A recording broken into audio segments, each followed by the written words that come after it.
379, episode 72 3 metode 3. Aku menatap ratu yang mengenakan wajah Han Suyong. Orang itu jelas bukan dia. Tapi kemudian, bagaimana mungkin dia tahu siapa namaku? Sang ratu masih tersenyum pergi.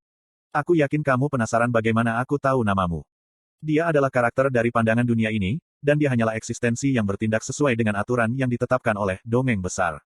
Jadi, tidak mungkin bagi orang seperti itu untuk mengenali saya bukan sebagai Ricardo, tetapi sebagai Kim Dokja.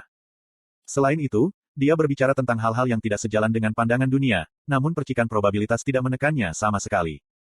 Worldview sedang mempertimbangkan kemungkinan memperluas jenis genre. Great Fable, Caixenix Archipelago, memaafkan situasi saat ini.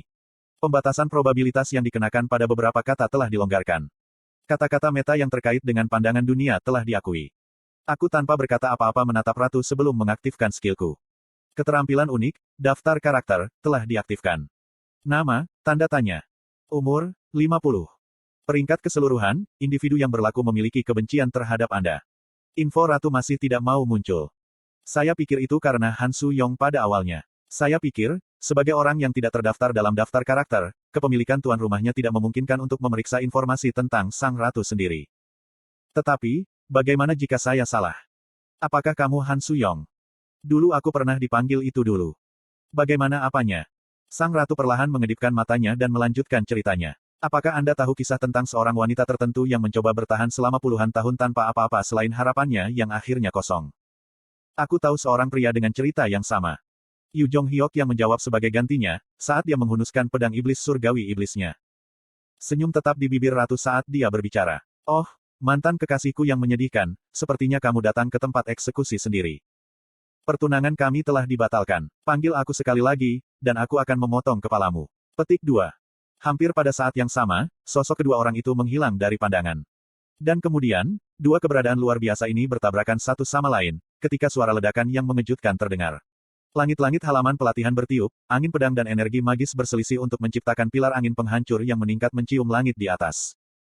Sepintas lalu, mereka tampak sama rata, tetapi jika seseorang melihat lebih dalam ke alur pertempuran itu sendiri, maka itu jelas bukan masalahnya.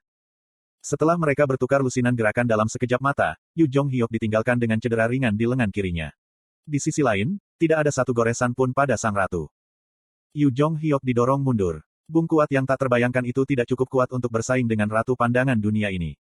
Selain itu, spesialisasi Han Suyong, aura api gelap naik dari lengan kiri ratu, juga. Dok Jasi, Anda harus keluar dari sana. Petik 2. Yi Hyun Seong melindungi saya dari para penjaga kerajaan yang mencoba untuk masuk. Petik 2. Dok Jasi. Tampaknya Jong Hui Won juga entah bagaimana mendapatkan kembali akalnya. Sayangnya, tidak ada waktu untuk memikirkan mereka saat ini.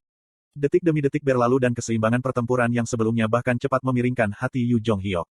Karena lawannya hari ini kebetulan tidak lain adalah Triple Master. Han Suyong, kamu harus bangun. Petik 2. Saya memunculkan kekuatan, fabel besar, tanpa ragu-ragu. Great Fable, Demon World Spring, telah mulai bercerita. Fabel yang aku tembak ke udara di atas dengan seluruh kekuatanku menciptakan celah dalam pertarungan dalam sekejap. Saya tidak melewatkan pembukaan itu dan melompat ke medan perang. Sang ratu menyeringai dan membuka lengannya lebar-lebar.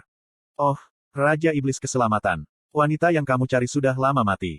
Petik 2. Berhentilah membuatku tertawa. Han Suyong tidak akan pernah berbicara seperti itu. Petik 2. Apakah kamu sadar apa arti hidup 50 tahun bagi seseorang? Tidak, saya tidak tahu. Aku belum hidup selama itu. Great Fable, Caixenix Archipelago, telah mulai bercerita. Seluruh dunia tampak bergoyang-goyang, dan sosok Han Suyong yang tinggal di tanah ini melayang di udara kosong. Ini adalah fabelnya, sejarahnya, saat dia hidup di dunia ini. Lebih khusus lagi, sejarah seperti yang dialami oleh tuan rumahnya, Yuri di Aristel. Putrinya yang indah dari Earl. Seorang gadis dibesarkan demi menjadi ratu baru. Setelah Anda berusia 18 tahun, Anda akan memasuki istana kerajaan. Han Suyong yang saya tahu bisa dilihat di antara baris teks yang naik secara kacau. Baik, kalau begitu, haruskah aku menjadi Swordmaster sebelum umurku 18? Petik 2. Dia mulai bertarung melawan dunia itu sendiri. Dia hidup di dunia ini dengan ekspresi jelas dan fokus di wajahnya. Dia mengalami dunia ini dengan ekspresi yang tidak bisa kukenali. Mengapa seorang gadis muda mengayunkan pedang? Sihir hanyalah ilusi.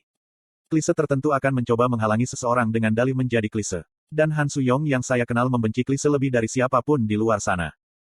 Persetan, Kamu pikir aku akan menikah hanya karena kamu mengatakan begitu? Bawa seseorang yang lebih kuat dariku, daripada aku akan menikahi orang itu, kalau begitu. Petik 2. Banyak pria melangkah maju untuk mengambil alih anak perempuan Earl yang cantik. Di antara mereka adalah ksatria terkenal di Nusantara serta penyihir terkenal. Han Suyong menjadi lebih kuat dan lebih kuat untuk mengalahkan semua pelamar potensial dengan tangannya sendiri. Di akhir latihan keras yang berlumuran darah dan keringat, dia menjadi Sword Master, dan akhirnya bangkit sebagai Archmage lingkaran ke-9, dan akhirnya, penguasa ketakutan yang mengendalikan kekuatan naga jahat. Dagingnya menjadi lebih muda melalui kekuatan Sword Master, dan aura dari api hitam jahat meningkatkan suasana misteriusnya lebih jauh. Namun ironisnya, semakin kuat dia, dunia semakin menginginkannya. Han Suyong terus berjuang melawan dunia seperti itu.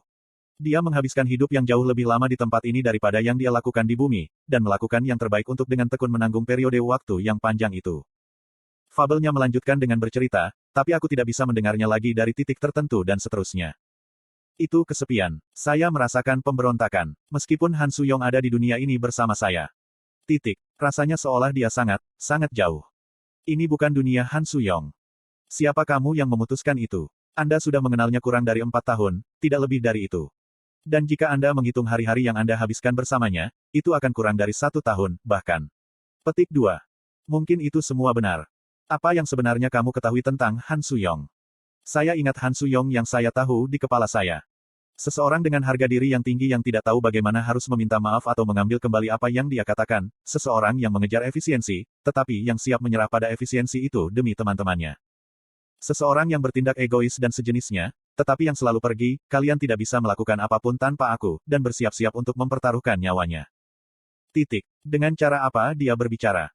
Apakah Han Suyong aku tahu, Han Suyong, yang asli? Apakah dia masih ada dalam cerita yang saya tahu?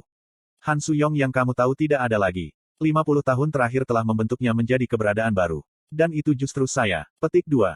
The Great Fable bergegas keluar dari belakang ratu memancarkan niat bertarung yang sangat padat ke arah kami. Great Fable, Caixenix Archipelago, tidak termasuk keberadaan Anda. Di depan rentang waktu 50 tahun, ingatan tentang waktu singkat yang saya dan Han Suyong bagikan bersama secara bertahap tampak menyedihkan dan tidak berarti. Untuk memastikan bahwa ingatan itu tidak akan tumbuh tidak signifikan lagi, aku memaksakan senyum dan harus membuka mulut. Seperti yang saya pikir, Anda bukan Han Suyong. Dia tidak seserius kamu, tahu. Petik 2. Ada sedikit tanda gelisah di ekspresi ratu. Dan dari sedikit keresahan itu, aku menjadi yakin akan siapa ratu ini. Tanpa ragu, dia jauh lebih dekat menjadi Han Suyong.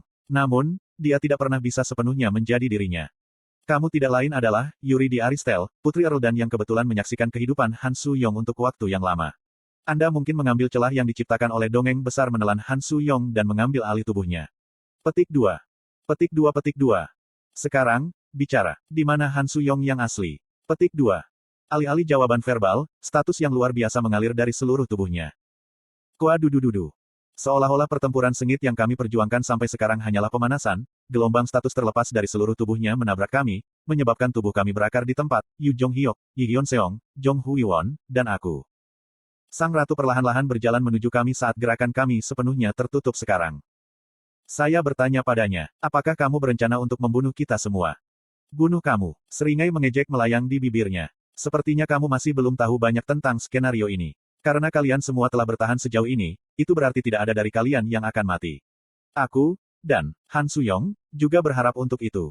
Petik 2. Namun, kamu mencoba untuk mengeksekusiku lebih awal, bukan? Itu adalah tes yang ditugaskan padamu. Dan kau sudah dijadwalkan untuk diselamatkan oleh pangeran pertama. Ratu itu tertawa seolah-olah dia adalah Han Suyong. Dan sekarang, akhir dari skenario ini adalah pada kita. Bunga api menari-nari di udara dan pesan skenario baru bisa didengar sekarang. Momen penentu untuk pemilihan genre telah tiba. Anda harus memilih genre pandangan dunia ini. Sang ratu menatap ke udara dan berbicara. Akhir dunia ini selalu tetap sama. Perasaan sunyi yang disempurnakan melalui periode waktu yang panjang menyapu ekspresinya. Isle of Reincarnators adalah serangkaian pulau tempat fabel yang mati dipajang seperti boneka binatang. Itu adalah kuburan dongeng yang berhasil terus ada dengan memasok tahapan yang sesuai untuk skenario lain. Saya kira-kira bisa menebak kehidupan yang dijalaninya sampai sekarang. Kepulauan Caixenix pasti menawarkan ratusan skenario kepemilikan, dan ratusan Ricardo dan Sui Chance pasti menyelesaikan cerita mereka dengan cara yang mereka sukai. Sang protagonis menjadi orang yang lebih baik dengan menantang segala macam cobaan dan kesengsaraan, dan akhirnya mendapatkan kekayaan, kehormatan, dan cinta dalam hidupnya, menuju akhir yang bahagia yang tak terhindarkan. Meskipun kemajuan skenario ini sedikit lebih aneh, pada akhirnya, kesimpulannya tidak akan berubah. Jadi, mari kita akhiri saja ini. Petik 2. Dia berbicara dengan nada suara muak. Dan kemudian, mengeluarkan perintah kepada saya. Menikahlah denganku, Ricardo von Keixenix. Yu Jong-hyuk menatapku dengan ekspresi tercengang. Yi Hyun-seong dan Jong Hui-won ketakutan dan mulai meneriakkan sesuatu ke arahku.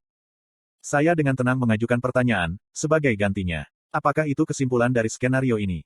Tepat sekali. Jika aku menikahimu, apakah kamu akan membiarkan kami beralih ke skenario berikutnya? Juga benar, tetapi dengan pengecualian satu orang. Satu orang, katanya. Bayangan ketamakan yang mendalam menari-nari di mata sang ratu.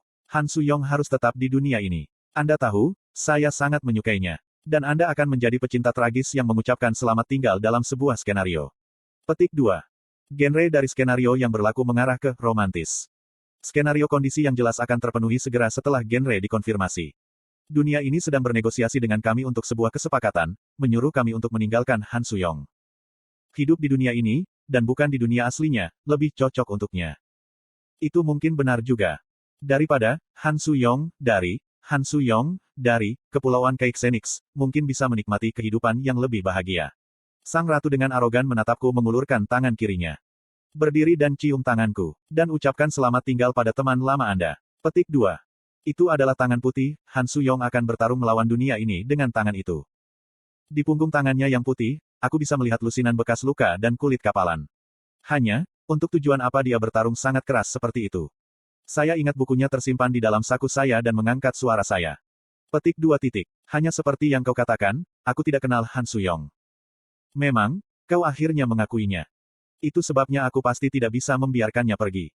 Apa itu tadi? Kau tahu, aku belum mendengar kesimpulan dari cerita ini darinya. Perlahan-lahan aku bangkit dari tempatku sambil memanggil setiap ons kekuatan yang kumiliki, untuk melawan dongeng dunia ini. Cucut. Fabel hebat, obor yang menelan mitos, mengaum. Great Fable, Demon Wellspring, menganggukkan kepalanya. Ekspresi ratu berubah dan dia memelototiku. Kau merusak skenario di ambang penyelesaian. Tidak, beginilah seharusnya. Petik 2. Apa itu tadi? Aku sudah penasaran dengan ini sejak awal. Dari semua skenario potensial di luar sana, mengapa kita dilemparkan ke Kepulauan Keixenix ini? Namun, ketika saya memikirkannya, alasannya sebenarnya cukup sederhana. Petik 2. Aku mengeluarkan pedang tertentu dari sakuku dan berbicara. Itu karena aku adalah pewaris sah tahta dalam skenario ini. Unbreakable Fight bersinar terang dan memancarkan sinar murni yang menyilaukan. Worldview bereaksi terhadap relik bintang, iman yang tidak bisa dipecahkan. Relik bintang yang berlaku milik pandangan dunia khusus ini. Kemampuan alami dari relik bintang meningkat pesat. Leluhur pertama dari Kepulauan Keixenix adalah Raja Badai yang legendaris, Ulysses Keixenix, dan ini adalah pedangnya. Pedang itu. Itu adalah pedang Raja Badai. Para penjaga kerajaan mengenali pedang itu dan mereka semua jatuh ke tanah. Sang ratu jatuh ke dalam keadaan panik dan mulai mencurahkan aura fisiknya yang kuat dan energi magis ke arahku. Sayangnya untuknya, meskipun, bahkan kekuatan dari Swordmaster atau Archmage tidak bisa berbuat banyak di depan Unbreakable Fight. Bintang relik, iman yang tidak bisa dipecahkan, menangis. Ini adalah kekuatan sebenarnya dari relik bintang, itu akan menunjukkan tingkat kekuatan yang hampir maha kuasa ketika berada di dalam fabel tempat ia diciptakan. Tanganku mencengkeram pedang mulai bergetar tanpa henti. Tentu, Star Relic sendiri mungkin kuat, tetapi, Ricardo von Keixenix, tidak memiliki kekuatan yang cukup untuk memegang senjata terlalu lama. Itu sebabnya saya harus mengakhiri ini secepat mungkin. Aku memukul gelombang energi magis ratu dan mendekat padanya, selangkah pada saat itu. Pada saat saya mencapai dia, dia telah jatuh di pantatnya. Dia membawa ekspresi pasrah sejak dia melihat pedang itu. Anda telah memilih rute, revolusi dinasti. Kamu harus membunuh ratu. Genre dari skenario yang berlaku mengarah ke fantasi. Buku Han Suyong mengatakan bahwa ada 3 cara untuk menyelesaikan skenario ini. Sayangnya, dia meninggalkan metode ketiga, yang paling penting dalam bukunya. Jika saya membunuh ratu sekarang, maka Han Suyong akan mati juga. Tapi, jika aku menikahinya, maka dia akan tertinggal. Kalau begitu, bagaimana saya bisa menyimpulkan kisah ini? Apa yang akan menjadi akhir dari skenario yang diinginkan Han Suyong? Ratu berbicara, cepat, dan bunuh aku. Jika aku melakukan itu, maka aku akan menjadi raja sejati. Dan akhiri skenarionya di sini. Petik 2. Han Suyong tidak memberi saya jawaban yang benar. Seolah dia menyuruhku menggunakan imajinasiku sendiri untuk hal seperti itu. Itu sebabnya saya memutuskan untuk melakukan apa yang saya pikir merupakan solusi yang tepat. Metode untuk menyelamatkan Han Suyong tanpa membunuh ratu dan masih berhasil merebut tahta. Tapi masalahnya, Aku sudah menjadi raja dunia tanpa raja, begitu. Apa itu tadi? Tidak hanya itu, aku juga perwakilan kepala, dan pewaris dunia bawah juga. Aku menatap tangan bekas luka ratu. Han Suyong menjadi Sword Master dan Archmage melalui tangan itu. Han Suyong yang saya kenal bukanlah seseorang yang telah menetapkan tujuan sederhana, bertahan hidup di dunia ini. Karena, dia adalah seorang penulis yang tahu cara melihat gambaran yang lebih besar. Saya tersenyum dan mengangkat suara saya. Kau tahu, aku benar-benar muak dengan menjadi raja. Anda telah memilih kursus yang tidak pernah terpikirkan sebelumnya. Wordview bingung oleh pilihan Anda. Aku memegang tangan ratu dan perlahan membantunya berdiri. Dan bukannya mencium tangannya, aku malah menempatkan Unbreakable Fight di sana. Apa yang sedang Anda coba lakukan? Ini. Jangan salah, aku tidak mencoba memberimu posisi penguasa. Petik 2. Lalu apa? Orang yang akan menjadi raja bukan kamu, tapi temanku. Saat mata ratu semakin lebar, aku menyelesaikan apa yang ingin aku katakan. Itu akan menjadi Han Suyong dari. Pada saat berikutnya, ada ledakan pesan skenario di depan mataku. Kesalahan telah terjadi selama proses pemilihan skenario. Opsi genre potensial, fantasi, berantakan. Pilihan genre yang potensial, fantasi fusi, berantakan. Opsi genre potensial, romance, berantakan. Pilihan tersembunyi, genre, Kim Dok Jazz Company, sedang diaktifkan. Dan kemudian, seseorang berbicara kepada saya. Kamu sudah berhasil mengetahuinya, bukan, Kim Dokja? Sirip.